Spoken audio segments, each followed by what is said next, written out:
you, Father in heaven. Thank you, Lord, for your prophetic word. I pray as we study together this afternoon, we will have clarity on what is truth and be able to divide truth from error. I pray, Father, for unity on these points, and that you will continue to pour light upon your people, that we might know what period of Earth's history we're living in and what is required of us.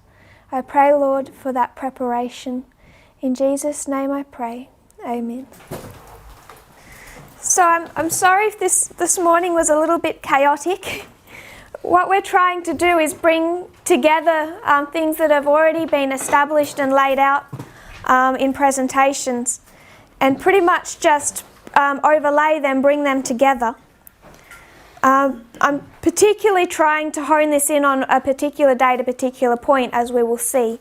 So what I want to do to introduce today's study is just bring out 4 waymarks. We began the study into these things with Pyrrhus, and those 4 dates that we looked at: 303 BC. There was an alliance between the King of the North and the King of the South.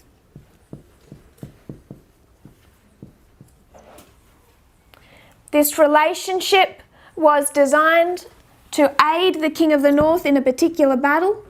That was 301 BC, the Battle of Ipsus. This alliance was strained. Later on, I'm going to change those 2 lines of Pyrrhus. If we understand this as the Battle of Ipsus, we're going to his next history to understand the Battle of Heraclea. We can do this on both lines of Pyrrhus, his alpha and his omega history, but I'm just going to, for ease, I'm just going to pull out the names of the battles. So Ipsus, first the alliance, and then Ipsus, then the Battle of Heraclea, and then the Battle of Asculum.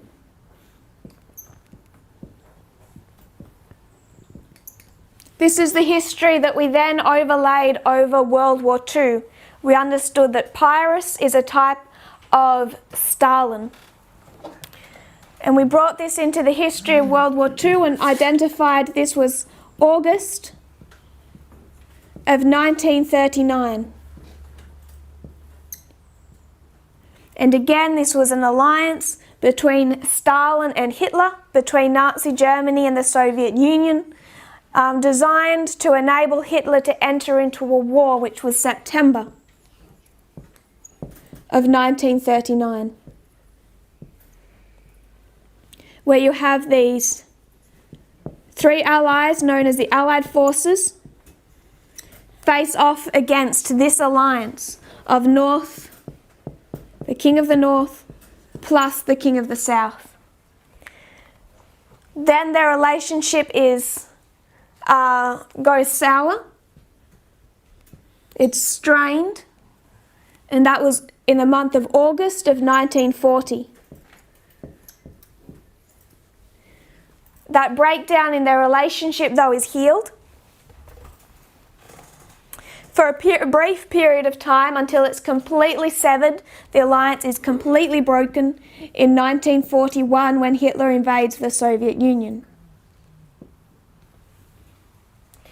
And this is the alliance broken.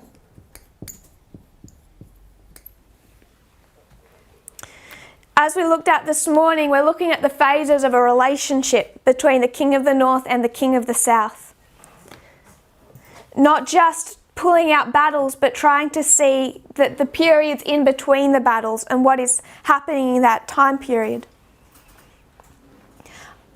World War II really gives us a lot of light on what this looks like.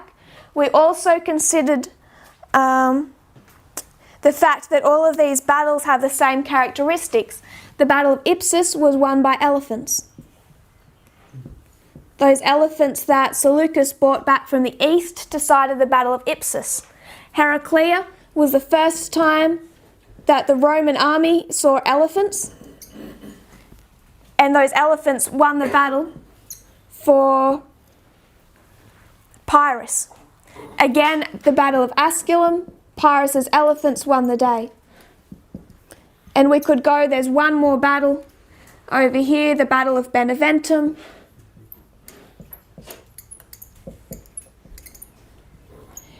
And Pyrrhus lost that battle because of his own elephants that turned and charged over their own troops. So each battle, and we can mark 4, is decided by elephants. So we know that these battles carry the same characteristics all the way through. So what we have been trying to in this movement understand is primarily this date here. Because what we've been focusing on since the beginning for many years is Daniel 11 verse 40, which shows us a dynamic, a war between the king of the north and the king of the south.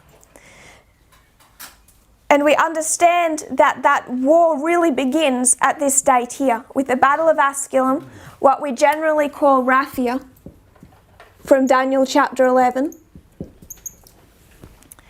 But that this war begins here. When we overlay the history of World War II, we see that it occurs in 2 parts. That this, really beginning here, this first battle, Battle of Ipsus, is beginning war on the Western Front. Hitler faced a war on 2 fronts. First of all, there is war on the West.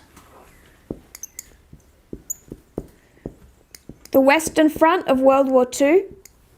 And that is progressive. Until Operation Barbarossa, you have war on the Eastern Front. So before you see a war between the king of the north and the king of the south, you actually see the king of the north fight against his own country and against his own allies.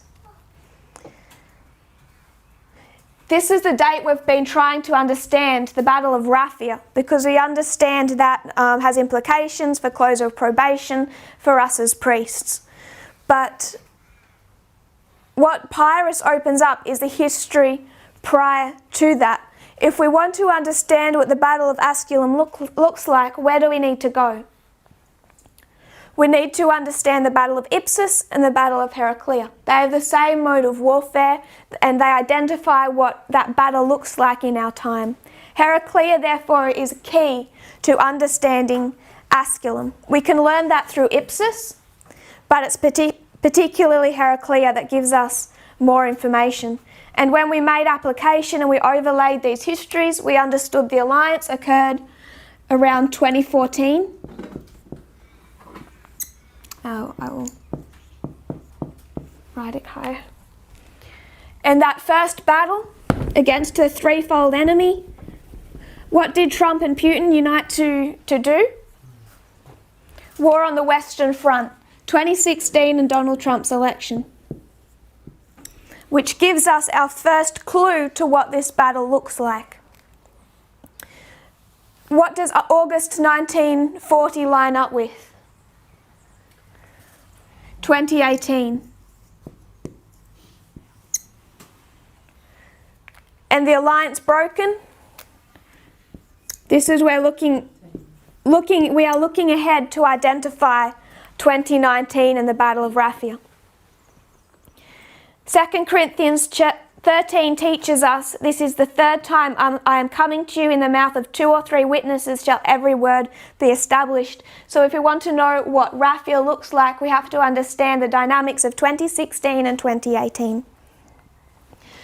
In the history of World War II, what happened in August of 1940 was that this alliance between Hitler and Stalin was severely strained, so much so that they cut off their diplomatic relationship for the whole month of August. Reading to you about that month, in August, the Soviet Union briefly suspended its deliveries after their relations were strained following disagreement over policy in the Balkans, the Soviet Union's war with Finland, Germany falling behind in its deliveries of goods under the Pact, and with Stalin worried that Hitler's war with the West might end quickly after France signed an armistice. By the end of August, relations improved again as the countries had redrawn the Hungarian and Romanian borders and settled Bulgarian claims, and they'd also settled this financial disagreement. This pact signed in August of 1939 had three parts. This is the Molotov-Ribbentrop Pact. The first part is a non-aggression clause. This is what Hitler particularly needed. He was not strong enough to fight a two-front war at the very beginning. So what he needed was a promise from Stalin that the Soviet Union would not go to war with Germany until Germany had first taken on the West. So he needed time. This non-aggression pact gave him time. Without this, he would never have invaded Poland. He would have identified it as suicide. The second part of the Molotov-Ribbentrop Pact was the secret part, and it defined spheres of influence. They redrew the map of Europe and divvied out what belongs to you, what belongs to me. Those spheres of influence. The third aspect, not directly in this pact, but one they signed shortly afterward, was to do with trade, the financial element. Without trade from the Soviet Union, Hitler would never have been able to engage in war. Germany was not self-sufficient enough to be able to sustain a war, particularly after Britain started sealing off his still open trade routes. So after the invasion of Poland here, their relationship becomes increasingly strained until you see this breakdown in August of 1940, or the first battle if you consider Pyrrhus. This is the waymark that lines up with our loud cry. Our loud cry for the priests began sometime, I'm not going to be dogmatic about dates. We do have a date, but if we keep it a period of time, it began sometime late September and will end by the end of 2018. So we are in the period, have been in the period of the loud cry for the priests. What I want to do today is look at application of August 1940 and the Battle of Heraclea as it coincides with our loud cry. This is the story of Donald Trump and Vladimir Putin. And we need to understand what had been happening between 2016 and 2018. The breakdown of this alliance. Just considering the Battle of Heraclea. Before the promised troops of his allies had come to him, Pyrrhus learned that a powerful army of the Romans was marching against him. Pyrrhus sent a herald to ask the Romans whether they would accept him as an arbiter between them and the Greeks in Italy. They replied, "The Romans neither take Pyrrhus as an arbiter nor fear him as an enemy." A battle was fought 280 BC near Heraclea in Italy, in which the Romans were defeated with a loss of 15,000 men. This is from A.T. Jones' Great Empires of Bible History. So one aspect that we need to mark if we're going to line up this Battle of Heraclea as A.T. Jones describes it is provoked by the North. It's provoked by the King of the North. He's the one that strains that relationship, but it's won by the King of the South.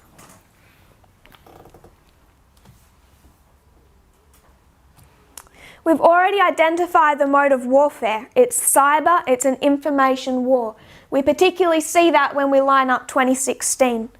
We also see that when we line up 1989 and see how the Soviet Union was undermined and then destroyed from the inside in an information war.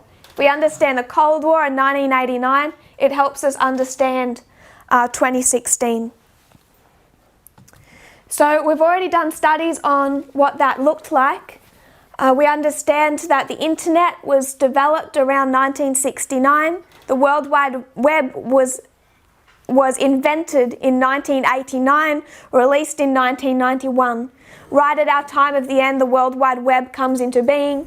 And ever since then, before then, but particularly since 1989, we identify ourselves as being in the information age. If you went back thousands of years, you thought back of the Iron Age or the Stone Age. back then you fought battles based on what age you're in. If you're in the Iron Age, you fought battles with iron. If you're in the Stone Age, you had stone-tipped spears. Those things defined what type of war you were fighting. We're now in the information age, and it has been an information war. What I want to do is track what has happened in this period here from 2016 to where we are now at the end of 2018 and the relationship between Donald Trump and Putin. It came out only about a week ago that after Donald Trump won the election in 2016, that how Vladimir Putin was manipulating the internet, that information war he was waging against the United States actually doubled after Donald Trump won the election. So nothing ends here, it actually escalates. May 11 of 2017, Donald Trump signed a new executive order. This is Executive Order 13800, strengthening the cybersecurity of federal networks and critical infrastructure. I'm going to take this off and start just listing a few dates for us.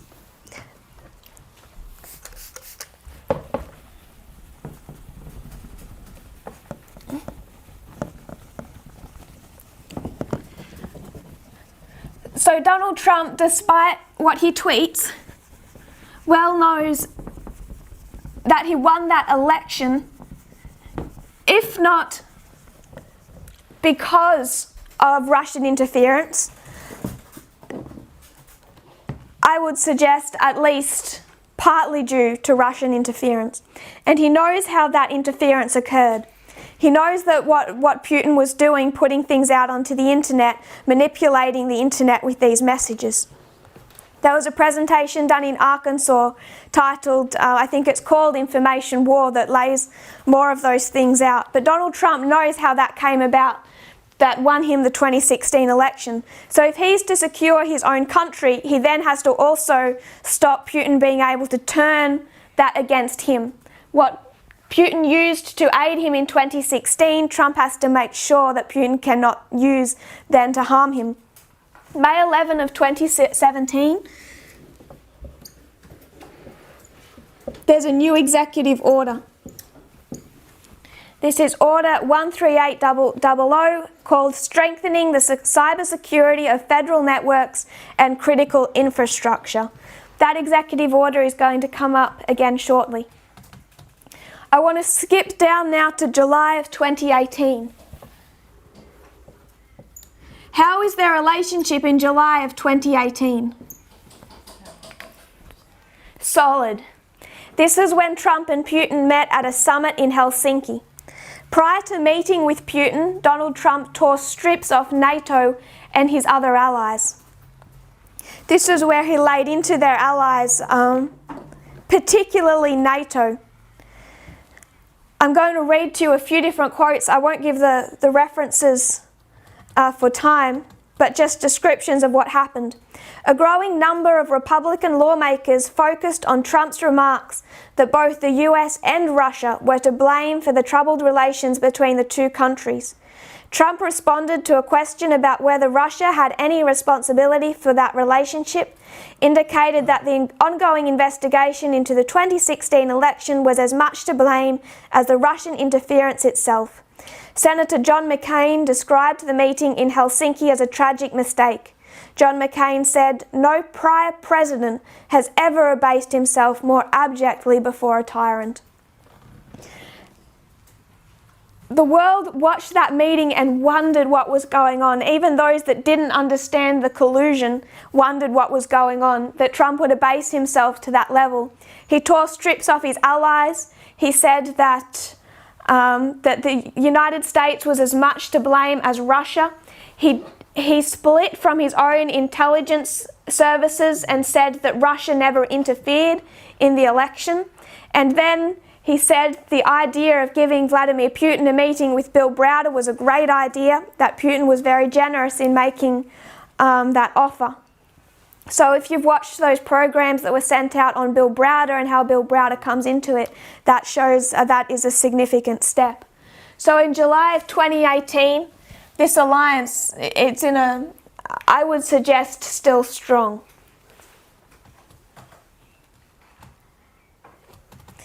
but Donald Trump is working. September of 2018. September 21, 2018. Donald Trump unveils the National Cyber Strategy. This is known as the National Cyber Strategy. It rewrote the rulebook of how the United States engages in cyber war. I'm going to read to you a little bit from the forward written by Trump himself. He says, in the last 18 months, my administration has taken action to address cyber threats. So in 2017, they signed more cyber legislation, more than double the amount of cyber legislation in 2017 than that which had been signed in 2016 under Obama. He says, we have sanctioned malign cyber actors. We have indicted those who committed cyber crimes. We have publicly attributed malicious activity to the adversaries responsible and released details about the tools they employed. We have required departments and agencies to remove software vulnerable to virus security risks. And he goes on.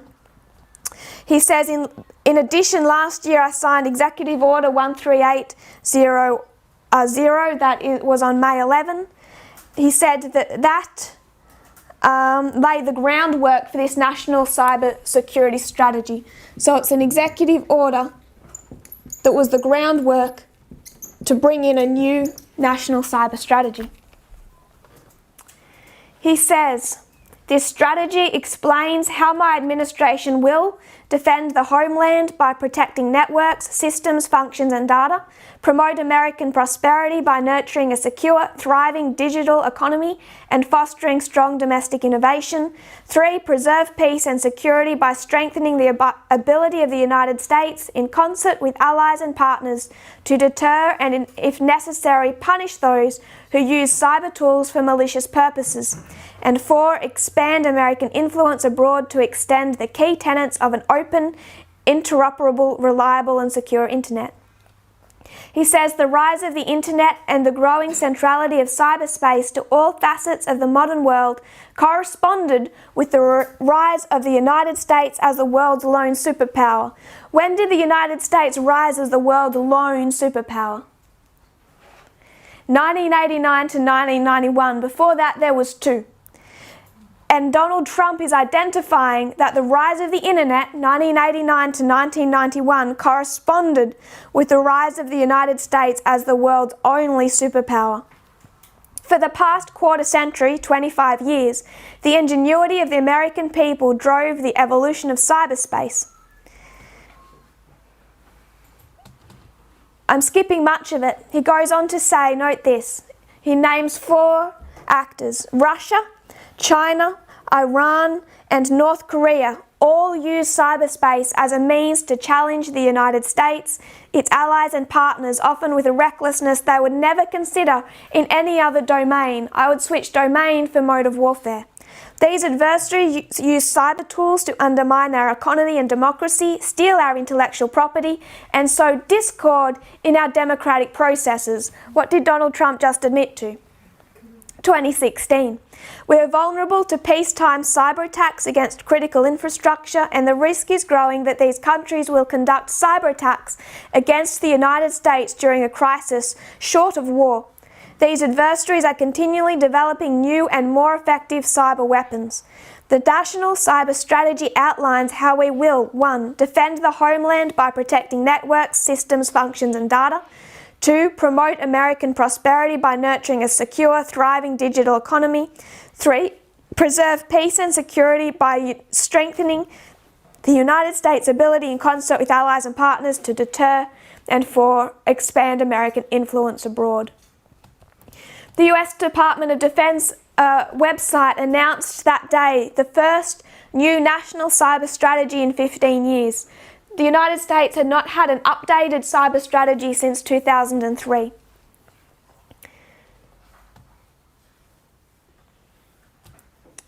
The official White House page said it was the first fully articulated cyber strategy for the United States since 2003. What they would do was gain access to computer systems of potential targets, particularly foreign countries, before any order has been given to attack them, or even between a foreign attack has occurred. So if you think another country is going to attack you, you can preempt that and get in there first. One of the US officials used this analogy. Spy agencies, the official said, sometimes try to place an agent in a service position at a facility run by an adversary.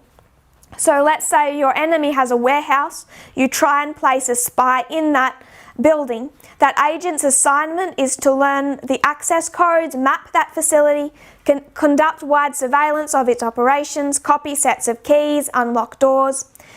All of that. That information and access would allow the intelligence agency in theory to sneak a bomb into the facility when it wants to. What the military is now authorized to do is after an agreement has been reached that there is a threat, is that in the online world, you can preempt a strike, go in and map the cyber systems of your enemy. This comes under the National Security Strategy in a classified part, NSPM 13.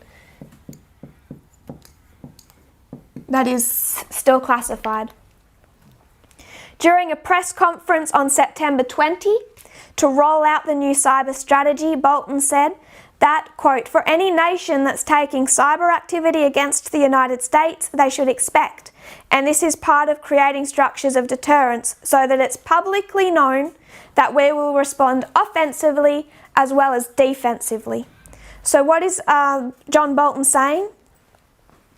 That he's saying this on purpose so that it's publicly known that the United States now has systems in place to not just act on the defensive, as they had only been able to do since 2003, but now that they can also act on the offensive.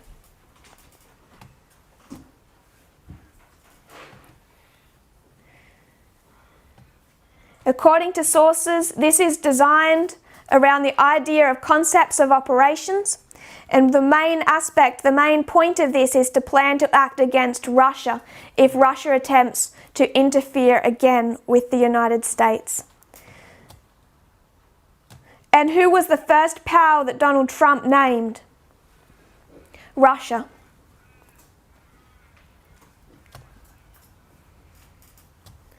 Asked about protection against Russian election meddling during the rollout of the new cyber strategy, Bolton pointed to the new executive order as helping unleash the US capability. So John Bolton, when asked about the Russian election meddling in the midterms, he said that this national cyber strategy was put in place to help unlock US capability. So now that they're able to respond if Russia attempts to meddle again. October 28, I'd like to note now that we are well into the time period of our loud cry. We're spanning that period. October 28, Vladimir Putin and John Bolton met in Moscow. Putin, addressing Bolton in front of the media, referred to this July meeting as constructive. I watched this on video and I've just taken a couple of notes of what Putin said, and I just want to take two sentences. Well, first of all, he said that July meeting went so well, and then he says, quote, that is why I'm quite surprised to see steps undertaken by the United States that are not substantiated by anything, and I don't think they can be called friendly. We have basically not responded to your steps, but still it goes on and on. So what is Putin identifying in October 28 of 2018? That there are, as he is saying, steps being taken by the United States that he can't call friendly, and he doesn't understand why.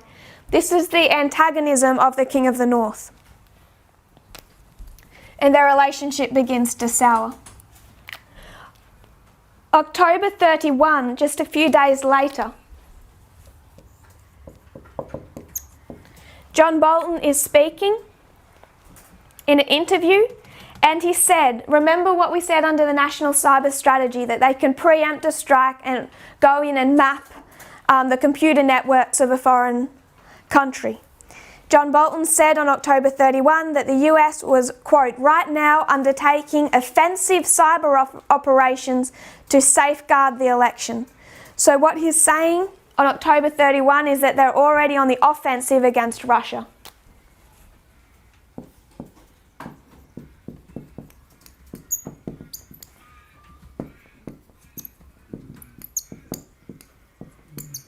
Whatever that would mean would be classified. November 6 was the midterm elections. November 9 to 11 was the meetings in France that coincided with the armistice of World War I, where all the world leaders or the major world leaders met together. On the sidelines of this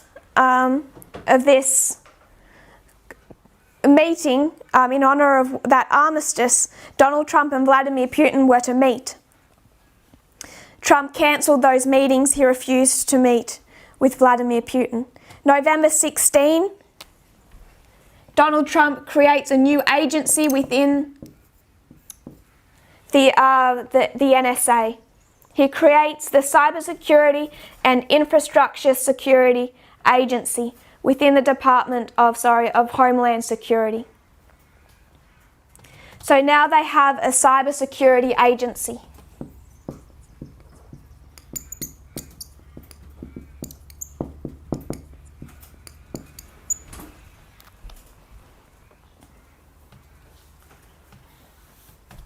November 25. November 25, Russia accused Ukrainian ships of illegally entering Russian water. Russia fired on and seized 3 Ukrainian naval vessels off the Crimean Peninsula in a major escalation of tension between the two countries. Russia seized 2 gunboats and a tug. A number of Ukrainian crew members were injured. Each country blames the other for the incident. On Monday, Ukrainian MPs are due to vote on declaring martial law, such is their fear that this was about to spiral out of control with Russia. So if you mark November 25,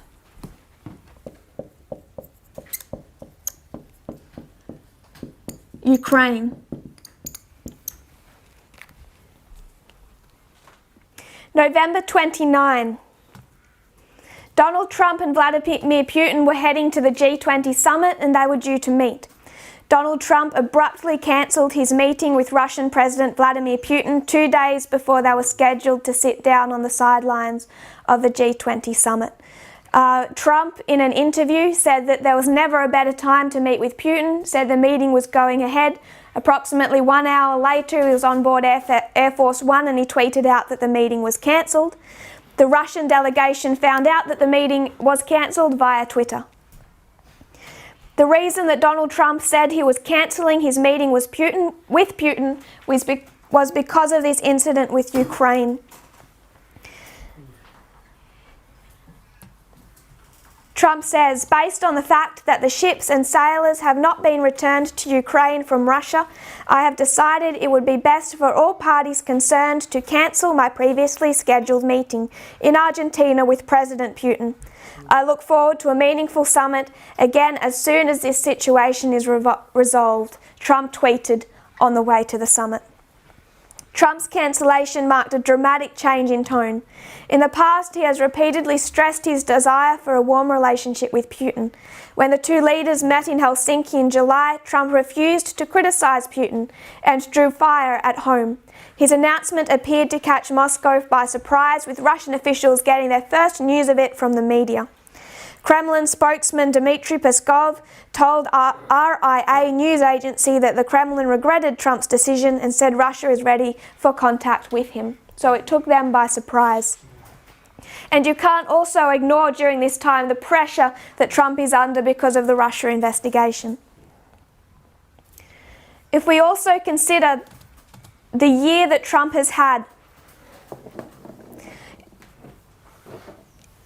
to understand this history, last time we talked, we mentioned some names that should be understood. Paul Manafort, Michael Cohen, Michael Flynn, particularly Bill Browder.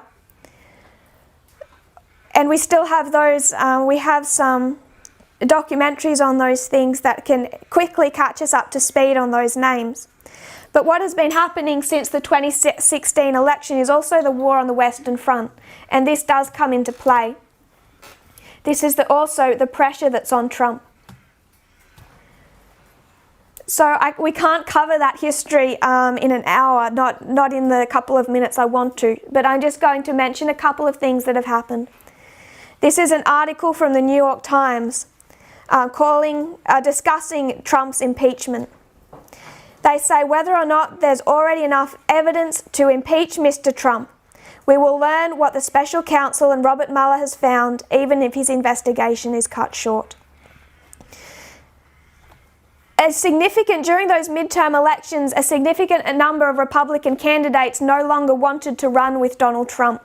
It showed his political status as weak, that has been weak for some time, was hurtling downhill. The midterms were followed by new revelations in criminal investigations of once close advisors, as well as new scandals involving Trump himself. The odour of personal corruption on the president's part, perhaps affecting his foreign policy, grew stronger. Then the events of the past several days, which we're about to discuss. Republicans who are at once Mr. Trump's firm allies have already openly criticised some of his recent actions. It always seemed that Mr. Trump's turbulent presidency was unsustainable and that key Republicans would eventually decide that he had become too great a burden to the party or too great a danger to the country. That time may have arrived right now. In the end, the Republicans will opt for their own political survival. Almost from the outset, some Senate Republicans have speculated on how long his presidency would even last. Some surely noticed that his base did not prevail in the midterm elections. We won't go through all that has come down on him at that time, the proof of the Russian building project within the time frame where he was running for president. I just want to quickly discuss Michael Cohen's sentencing that was December 12. Because this was perhaps one of the biggest hits that Donald Trump took. This was his personal lawyer being sentenced. And in that sentence, someone speaking on the part of Mueller's investigation said some interesting things. Jeanine Rhee, who was part of Mueller's prosecution team, told the judge in Cohen's sentencing that Cohen has endeavoured to account for his criminal conduct in numerous ways by providing, quote, credible and reliable information about core Russia-related issues under investigation. So what has Cohen provided Mueller with? Credible and reliable information tying together Trump and Russia. Rhee said she could not go into detail about the Russia investigation as it is ongoing, but that Cohen was helpful to the probe. Cohen, she said, was careful to note what he knows and what he doesn't know.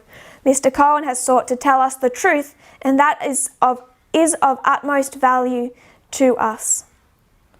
They credited Cohen with providing useful information about the ongoing probe into the 2016 election, as well as providing, quote, relevant information about his contacts with people connected to the White House between 2017 and 2018. So we can see that by now this relationship has been souring through this history, and what really has hit this alliance? If we think of those three parts, first the non-aggression clause, that doesn't end till here. The non-aggression part isn't the problem. Over this waymark, the two that are under attack is the financial element and the spheres of influence. What did Donald Trump promise Vladimir Putin? Bill Browder. That was what came out of that July summit. Some of you, those that aren't acquainted with Bill Browder, I would suggest if you could look into him. What Bill Browder brought was sanctions against Russia. This comes down to sanctions. So what Putin was working for over that election period was to have sanctions removed, this financial element. Those sanctions tie up his own personal wealth, estimated by Bill Browder to be $500 billion in Western markets. So you have sanctions, the financial element, that third part of the pact we noted, and the second part we noted was spheres of influence. Where are those spheres of influence divided between Putin and Trump? Where's the tension over those spheres of influence? Ukraine, Syria, and Afghanistan. Which brings us to December 19.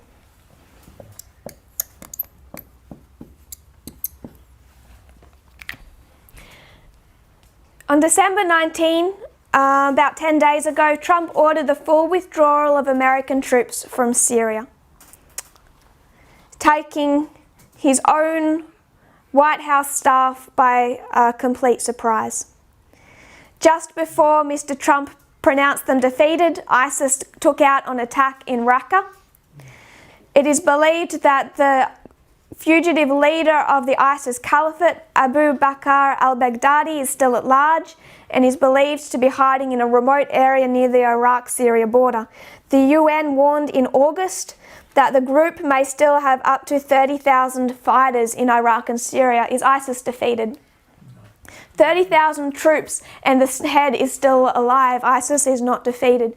But Trump has ordered a full withdrawal of American troops from Syria.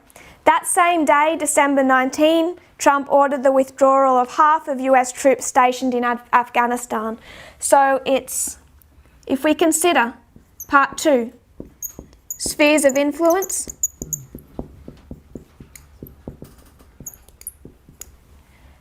what has Trump just given to Putin? Syria and Afghanistan.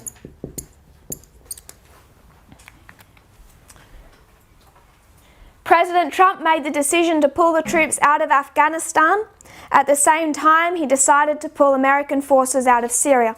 The announcement came hours after Jim Mattis, the Secretary of Defense, said that he would resign from his position at the end of February after disagreeing with the president over these troop withdrawals. Donald Trump, not liking to lose, promptly fired the man who'd already resigned, and Jim Mattis will now not return in the new year. He ends 2 months early. On the same day, December 19, the White House announced that they were lifting sanctions on a Russian oligarch known as Oleg Derapaska. Oleg Derapaska, another name that we should know. He's one of 2 or 3 oligarchs closest to Vladimir Putin. If we think of Russia as communist, what made it communist back in the time period of the Soviet Union? It was the control the state had over resources. It doesn't look quite like that today, but Vladimir Putin still controls Russia, every part of Russian resources, but now instead of doing it by the state, it's through oligarchs, Russian billionaires that answer directly and only to the Kremlin. Those of them that try to not answer to the Kremlin are usually found in British streets dead. Oleg Derapaska is one of the 2 or 3 closest to Vladimir Putin and tasked with implementing his strategy worldwide. One of the few oligarchs that Putin turns to on a regular basis. He is an oligarch, a billionaire, heading the world's largest provider of aluminium, also Rusal, the largest private energy company inside Russia, so he's a very powerful man. He's also got very close ties to the Russian mafia. In the mid-2000s, he entered into a business relationship with Paul Manafort. It's Oleg Derapaska that controlled Paul Manafort, had him sent to Ukraine to interfere with the election in Ukraine that brought about their revolution in 2014. So it really goes Vladimir Putin, Oleg Derapaska, Paul Manafort, Ukraine, and also Donald Trump's election. Putin doesn't work directly, he works through his agents, and Derapaska is one of his main agents, particularly when it comes to the Ukraine. In 2014, Derapaska filed a petition in a Cayman Islands court accusing Manafort and Gates, another person on Trump's campaign, of taking $19 million intended for investment, then failing to account for the funds or return them. So what he said is that Manafort and Gates are $19 million in debt to him. Manafort in debt Derapaska then worked on Russian interests in the Ukraine, and it's believed that some type of deal was struck that Paul Manafort would further Russian interests when required to. And then when Paul Manafort began to work with Trump's election campaign, an email was leaked where Paul Manafort wrote to Oleg Derapaska and offered to provide him in-depth personal briefings of each step of the US election campaign. So as far as information getting fed back to Vladimir Putin, it again went Paul Manafort, Oleg Derapaska, Putin. Knowing this, the Trump administration, not the Trump administration, but Congress had announced sanctions on Oleg Derapaska early this year. Something he's been fighting against ever since. On December 19, the Trump administration announced that it intends to lift sanctions against the business empire of Oleg Derapaska, one of Russia's most influential oligarchs. The decision, which had been postponed for months, was both politically and economically sensitive and drew criticism from some Democrats and foreign policy analysts that the administration was sending the wrong signal to Moscow about its conduct towards its neighbours and the United States.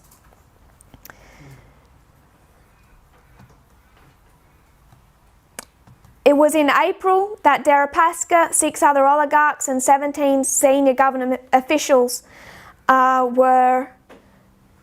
these sanctions were placed on them for, quote, trying to subvert Western democracy. So they're directly tying Derapaska to the 2016 election. The reason, this is one of their sources, the reason you know Deripaska's name is that Paul Manafort used to work and lobby for him. And Derapaska was banned from travelling to the United States. So on December 19, who wins? King of the North or King of the South? Vladimir Putin, in both spheres of influence and sanctions. When we consider December 19, let's go back to 2016 and the election. So how many of you know how the Electoral College works? We know that to elect a US president, it isn't so simple. So what's required is that on November 9 in 2016, or November 7 or 8, depending on the year, the 2016 November 9, the American people went to the polls. And what comes out of that? If you picture 51 US states, I want to draw, if I can find room. Let's see how tall I can be. If you can picture candidate 1 for the presidency, candidate 2. Now, candidate 1 wins 40 states and the popular vote. Now, I'm not saying this is what happened in 2016. I'm just giving you a scenario so we can understand how their election works. Candidate 2 wins 11 states and loses the popular vote. Who wins? It depends. Because if you picture different US states, we'll draw a couple of random ones. These US states have different numbers of what they call electors. So let's say this has 33 and this has 9 and this has 21, just being random. So if this candidate wins the popular vote and 40 US states, but it could be winning the states with the fewest amount of electors. So it doesn't actually matter whether or not you win more states or the popular vote. What matters is which states you win. So we understand that it is actually possible for candidate 2 to win, depending on the number of states that he's won. What Donald Trump did was win the key states, the states with the most electors. So if this is Texas, and it is one of the most important states, if this is Texas, he won the vote in Texas. So now he has 33 electors. And then what you'll see them do on those election nights is there's a tally. And they start adding up how many electors you've got. And it's It's the candidate that reaches 270 electors or above that then wins that election. So on November 9 of 2016, it was a race to see who could win 270 electors. Each one of these represents a person. There's 33 people, for example, I don't know the exact number, in Texas, who then become part of that 270 plus who vote on the next President of the United States. Is that clear or confusing? Their system is confusing. Why I bring that up? When did Donald Trump win the presidency of the United States? No. November 9, he wins the vote of the people. He wins the most number of electors. So let's say this is Donald Trump. Not saying that's his exact dynamic, but he's won his 270.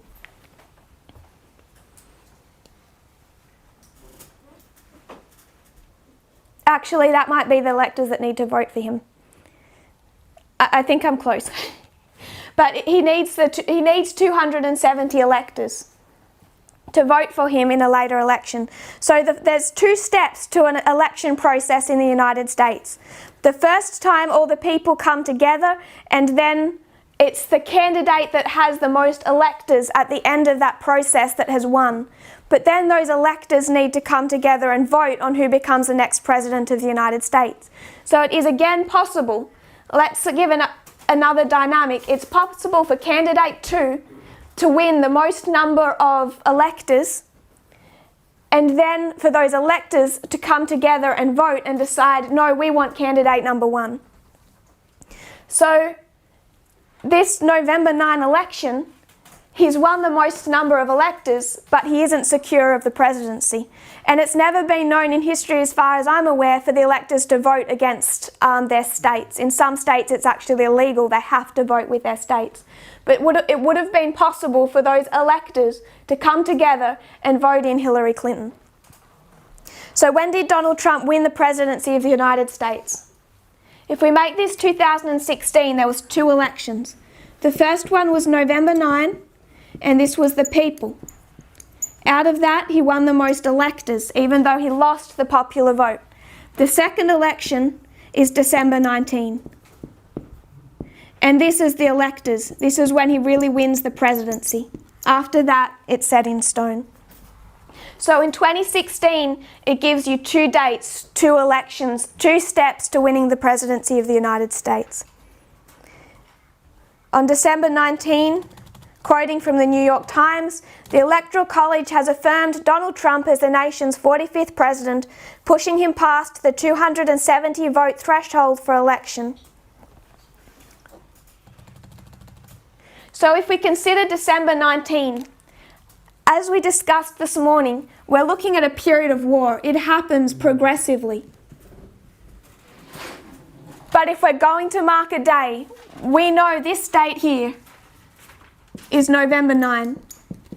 And I would suggest that if we're looking at the Battle of Heraclea this year, we're looking at December 19.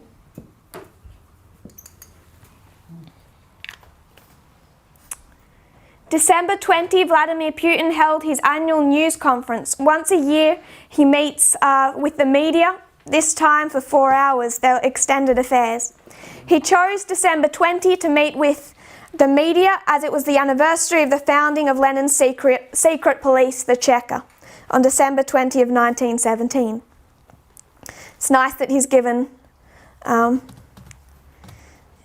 he must miss the secret police. December 20, Putin of Russia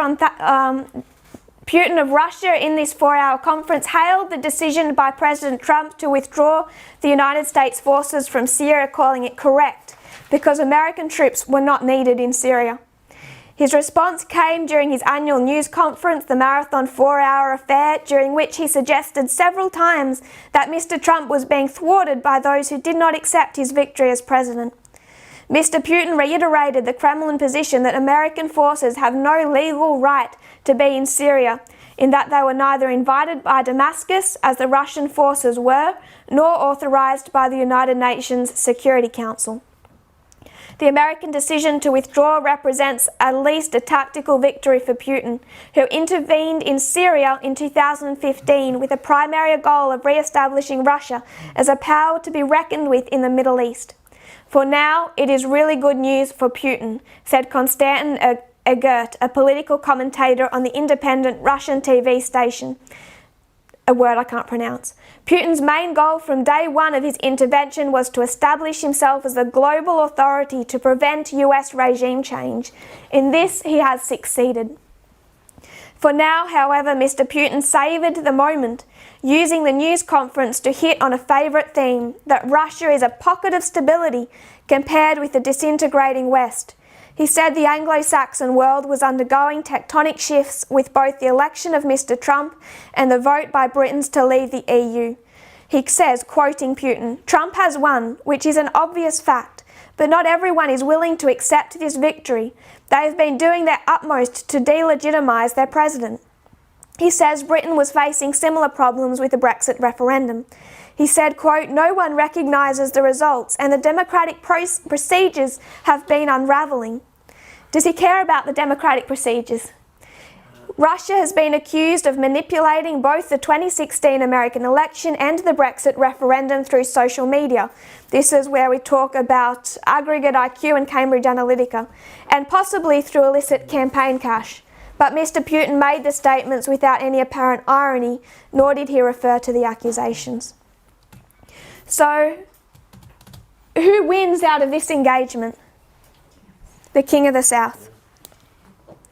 In 1989, did we see the King of the North? Did we see the United States turn up on the day? Never saw them. Why? Because the work had been done previously. I want to bring our attention to one other December 19, and this is where the study this morning, where we saw how we can overlay history and also take in specific dates. And that is December 19, 1941.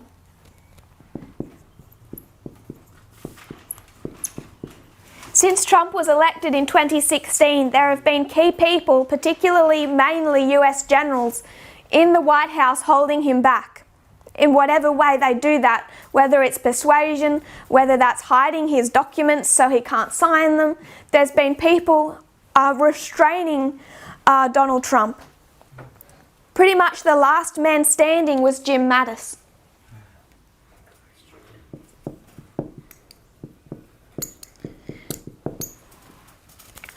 And the same day that Donald Trump announced he's pulling troops out of Syria and Afghanistan and easing sanctions, removing sanctions on Derapaska, Jim Mattis resigned. In that resignation letter, he said, "One core belief I have always held is that our strength as a nation is inextricably linked to the strength of our unique and comprehensive system of alliances and partnerships. While the US remains the indispensable nation in the free world, we cannot protect our interests or serve that role effectively without maintaining strong alliances and showing respect to those allies.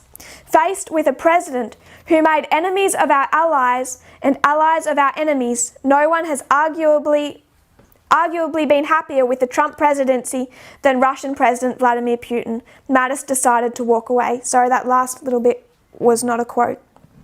But Mattis essentially said that in a much more diplomatic way, that Donald Trump has not correctly identified his allies or his enemies. If you were to think of the generals and the key men that have held Donald Trump back, Rex Tillerson, John Kelly, James Madison, one by one they've been shed this past year. And one by one those restraints on Donald Trump have been removed. Another quote, "The simple fact of Trump's presidency is now this. All rails have been removed from the proverbial road. The men and women expected to mediate and mitigate some of Trump's wilder ideas and statements are now almost to a person gone, driven off by a president whose vision of the country and the world is both highly erratic and deeply held. And almost to a person, those advisors have been replaced by others who have risen up in Trump's reckoning by telling him what he wants to hear. Mattis's departure is the death knell of the idea that Trump could and possibly would to adhere to any sort of normal order during his term as president. This is a president who has driven away the very people who he and the country trusted with guiding him as a political leader in these difficult times. Now there is only Trump and those willing to enable him. Why Trump clashed with these generals in this previous time period is that they held different views to him. They had strong reasons why US troops needed to stay in Syria, why ISIS wasn't defeated, why they were needed in Afghanistan, with also interacting with Iran and NATO. Men who really had these ideas by serving on the ground over years and decades. And July 19, this was it for Mattis, pretty much the last man standing. Why I want to bring in July 19, 1941, on this day in a major shake-up of the military high command, Adolf Hitler assumed the position of commander-in-chief of the German army. What he did was overrule his generals and took control of the army. Hitler refused to take the advice of his generals who were telling him that he was undertaking this war incorrectly, that his decisions were wrong. So instead of listening to his generals, he overruled them. He began removing officers from their command or not replacing those who were ill or replacing them with people who would tell him what he wanted to hear. In the biggest shake-up of all, he declared himself commander-in-chief of the army. He would train it in a national socialist way, that's in quotes. That is, by personal fiat. He would compose the strategies and the officers and generals would do as he said. He's no longer taking advice from his generals. And I would suggest that we can tie in the December 1941. Donald Trump is no longer restrained by his generals. So when we consider the events of Heraclea, we now have three witnesses, 1989, 1989, 2016 and 2018, all battles in our history. And they're not just described as, I'm not describing them as battles. History isn't just describing them as battles. Daniel 11 verse 40 is describing them as battles. So these are what tells us, these are what should teach us of what warfare looks like in our time. This is the same process, the same things that we should expect to see, not against the West in 2019, but war on the Eastern Front, what then turns against the East. It's information war, and it's also subverting from the inside. And we should see also these two parts come into play, both spheres of influence and sanctions. I'd also, if you are counting, there's 40 days between November 9 and December 19. 27 days from October 13 take you to November 9. 40 days from November 9 to December 19. If you would kneel with me, we'll close in prayer. Dear Father in heaven, thank you, Lord, for our blessings. Thank you, Lord, that we have not only past history, but current history, Lord, that can teach us the future. Father, I pray that you will make these things clear in our minds, that when the time comes, Lord, and we're to identify what is happening in around us, we will know the truth from the error, and we'll be able to correctly identify our waymarks. I pray, Lord, for our continued studies. There is much still, Lord, to be studied, to be both discovered and also to be made more solid as a movement and also in our own personal lives. I pray that you'll bless every head bowed as we endeavour to do this and become prepared, Lord, not just to be so sure of ourselves of where we are, but to be able to warn and reach those around us. Thank you, Father, that you do not leave us in these tumultuous times, Lord, that what is happening on an unprecedented scale. Father, the shutdown of the US government, so much that has just begun to look normal to us, Lord, but it is not normal.